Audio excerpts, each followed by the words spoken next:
ម្នាក់សិការៈម្នាក់សិការនេះយើងយកទៅប្រើក្នុងនៃជាតិនិយមអីយកមានម្នាក់សិការៈចំពោះជាតិអីណានេះយកមកនិយាយក្នុងនេះអត់ត្រូវម្នាក់សិការៈនេះគឺជាការរួបរวมសហជាតិធម៌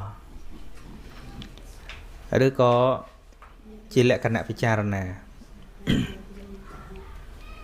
ដែលយើងរៀនលក្ខណៈតិចតកៈបានយើងច្បាស់មួយឥឡូវគ្រាន់តែយើងលើកតួយកមកនិយាយសិនតិចយើងរៀនមួយយើងរៀនមួយមិនសួរថ្ម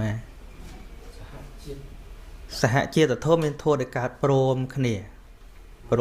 ឧទាហរណ៍ថានៅក្នុងកាលាបៈរូបមួយអញ្ចឹងវាមានដីវាមានទឹកវាមានភ្លើងវាមានខ្យល់មានឲ្យជាមានអាហារមានស្អីហ្នឹងដែលវាកើតរួមគ្នាហ្នឹងហៅថាសហជាតិធម៌ជាតិប្រែតែកើតណាសហនឹងរួម